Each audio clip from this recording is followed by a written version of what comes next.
Have you ever thought about where your produce comes from? Most grocery chains receive produce from various local and national farmers.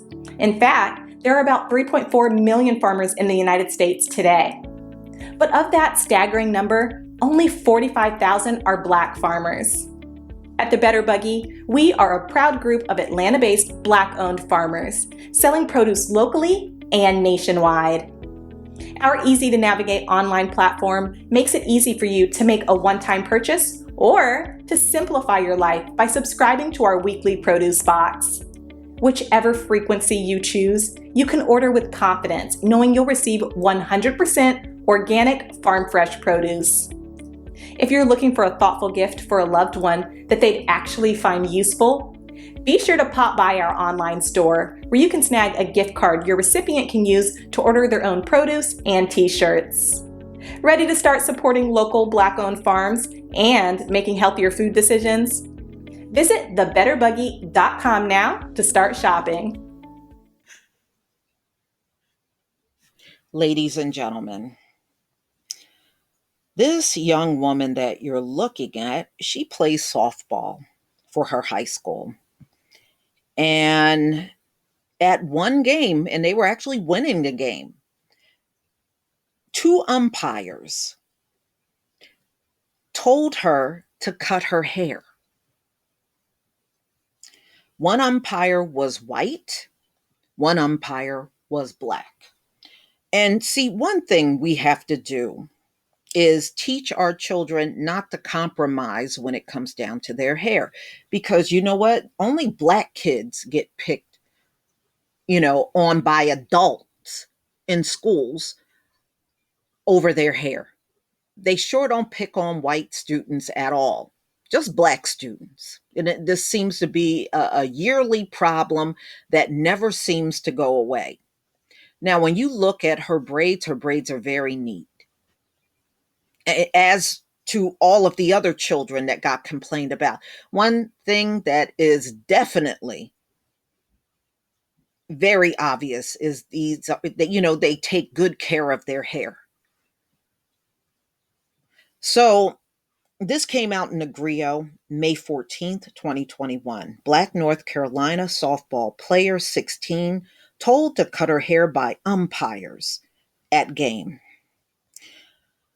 So this game occurred in April, and she had some beads in her hair, braided with some beads. And of course, they took issue with this. Black female softball player in Durham, North Carolina, was told to cut her hair or leave the game by two umpires. She should have left the game. It is time to stop compromising when it comes down to our hair, because nobody else is forced to do that. I think the more we stand our ground and refuse, they'll start let go, and they will let go of doing this kind of thing because they know you won't do it. And we haven't demonstrated that enough. So she ended up letting her teammates cut her hair. No, you don't do that. You don't compromise. It's a neat hairstyle. Ain't no damn way it was disturbing anyone that badly. They just was looking for an opportunity to complain.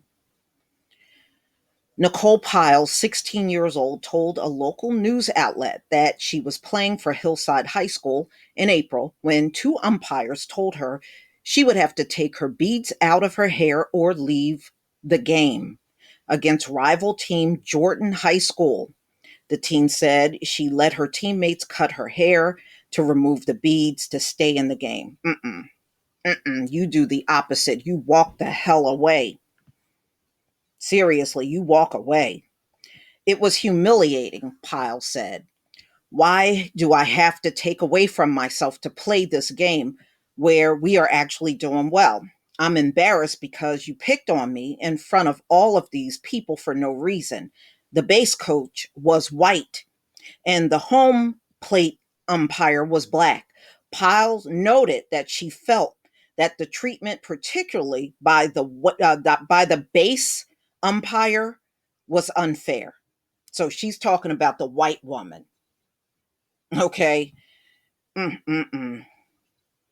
He's seen me play multiple times, she said, adding, if it was a rule, that's that. Important.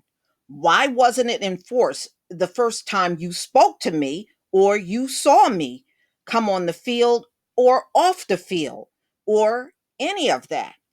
The school district mm, is investigating the incident and offered to support Pyles, still acknowledging the rule letting players use bobby pins, barrettes, and hair clips while prohibiting plastic visors, bandanas, and hair beads was in place.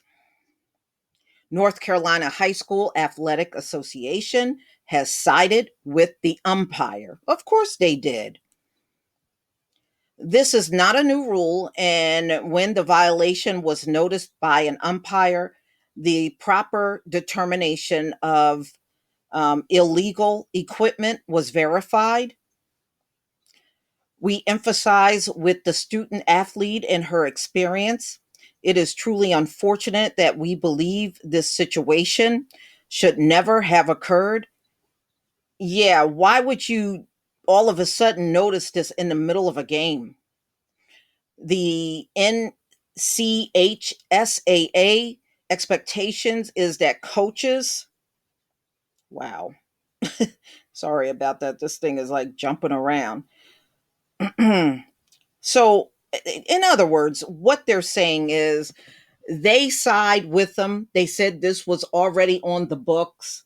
So, think about it. Who wears beads, y'all? Mainly black girls, or children or teens. However, they're still saying that the county of Durham has passed a non discrimination policy that covers hairstyles in January.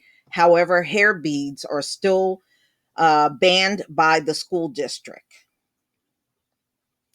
In a Zoom interview, News and Observer, the teen's father, Julius Pyles, said an investigation is coming late. I think it should have happened when the incident took place, he said. It shouldn't have taken this long. I want to see the rule change, specifically the bead rules. This is what her father is saying, adding the incident embarrassed me, hurt my family, embarrassed my teammates on their senior night in front of their families, their friends, previous Hillside students who played at Hillside years ago and graduated college. So apparently it must have been a pretty big crowd there when they decided to pull this little stunt on this teenage girl, Nicole. But y'all, please tell me what you think. I think this was wrong. I don't care. I find it very convenient that anything black people use in their hair is always against the rules. How convenient. Please leave your comment and subscribe. Don't forget to hit on the notification bell, and I'll see you on the next video. Peace, family.